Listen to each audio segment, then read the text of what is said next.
అర్థమైంది. సరే ఏదో దొంగ సర్టిఫికేట్ ఏదో పెట్టుకున్నాడు. ఇప్పుడు సబ్జెక్ట్ ఏంటంటే అతను మాట్లాడుతూ 75 సంవత్సరాలుగా ఇలాగే ఎస్సీ సర్టిఫికేట్తో క్రిస్టియన్లు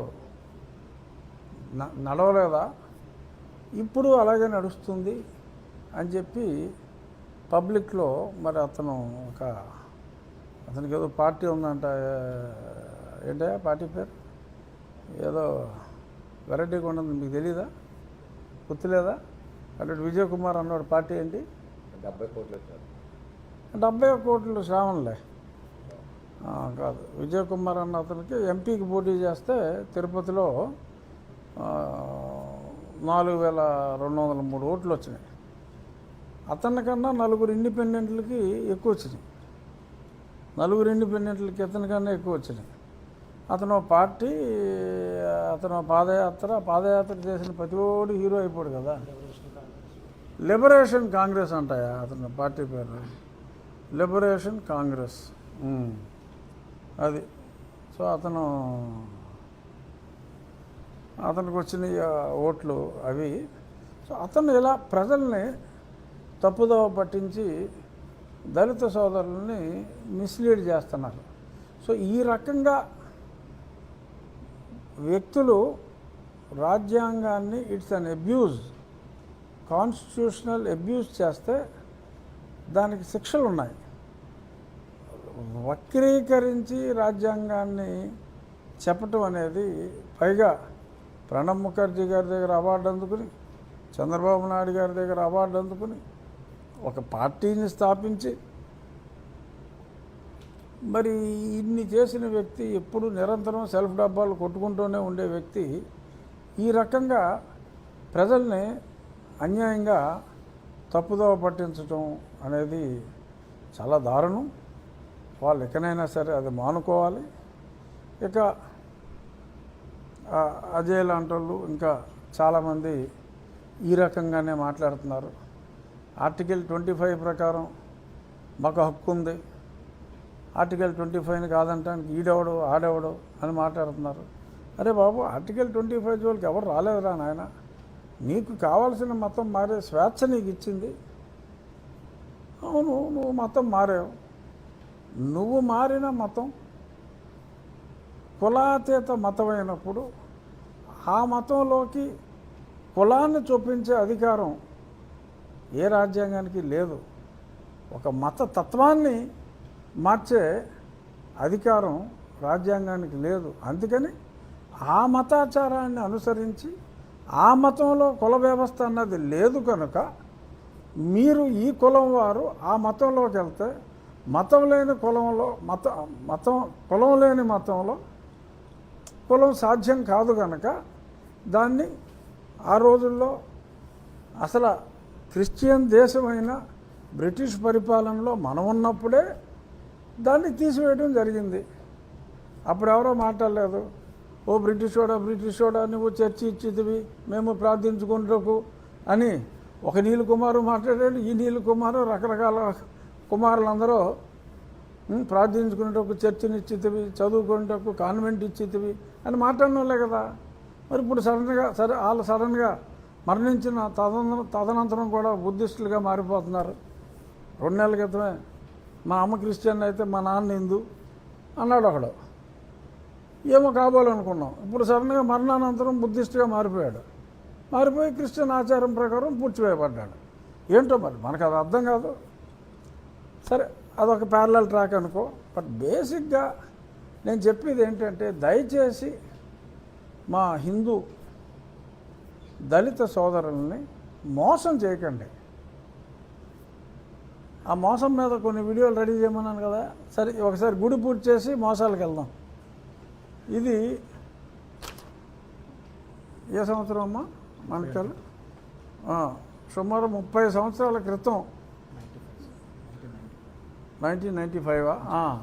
1995లో అప్పుడు చేతక్కులుండి అప్పుడు ఈ గుడి దగ్గర పానకాలు ఇస్తూ ఆ గుడి బయట చెప్పులు ఇప్పారు. వీళ్ళంతా భక్తులు, అంతా పానకం ఇవన్నీ ఇస్తున్నారు. బహుశా అది రామనవమి రోజు అయి ఉండొచ్చు. అక్కడ మేము పందులు కోసుకునేవాళ్ళం అని చెప్పి ఎవరో మాట్లాడారు. సో అలా మాట్లాడితే మేము ఏదో ఇది వదిలి పారిపోతామనో అనుకున్నారు. అయిపోయింది అబ్బాయి. ఇంకా మీరు ఊరికనే మేము కేసులు పెడతాం, అట్రాసిటీ కేసులు పెడతాం, ప్రైజ్ మనీ కొట్టేస్తాం, అయ్యేం కుదరవమ్మా. Those days have gone my dear brothers. తర్వాత ఇదిగో కరెంటు బిల్లులు. ఎలక్ట్రిసిటీ బోర్డుగా ఉన్నప్పుడు 1993లో కరెంటు బిల్లు రామాలయము అని స్పష్టముగా కలదు.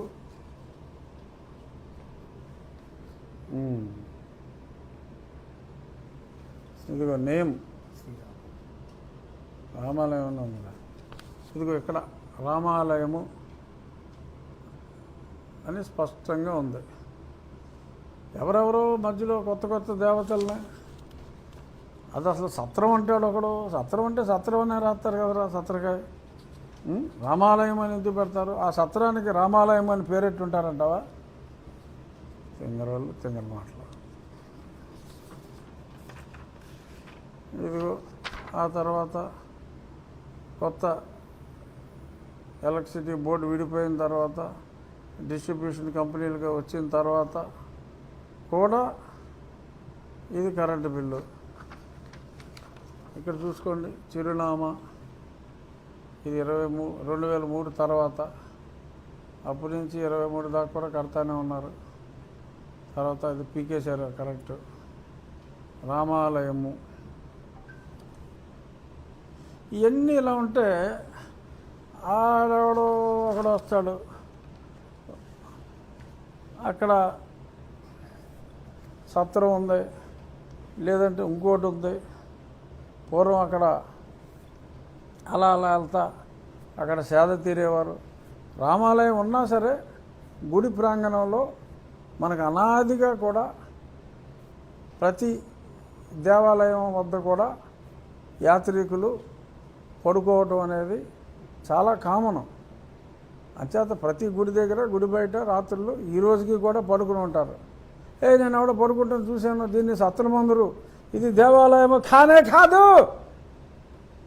అటువంటి ముచ్చట మేము ఒప్పుకోనము అంటే ఒప్పేసుకుంటాం మనం. ఆడేదో ఇంగ్లీష్ టోన్లో, తెలుగులో ఇంగ్లీష్ టోన్లో మాట్లాడేస్తే ఒప్పేసుకుంటాం కదా తెంగరలో మనం. మేము ఒప్పుకోనము అంటే అదలు బాగా అంటాం. ఇప్పుడు ధైర్యంగా ఎందుకు?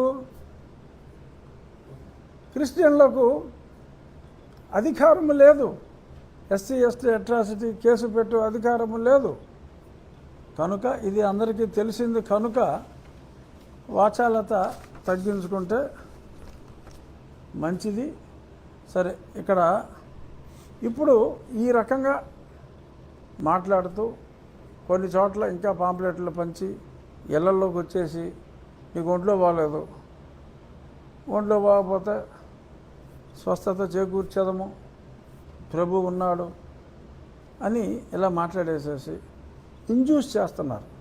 ఇలాగ ఇండ్యూస్మెంట్ అనేది 13 రాష్ట్రాల్లో యాంటీ కన్వర్షన్ బిల్ తీసుకొచ్చారు.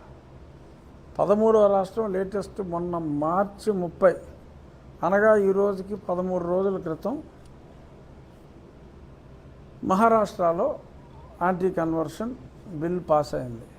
ఈ యాంటీ కన్వర్షన్ బిల్ వలన ఏంటంటే, మామూలుగా ఎవరినన్నా ఒత్తిడి చేసి మత మార్పిడి చేస్తే అప్ టు 5 years శిక్ష, 1 to 5.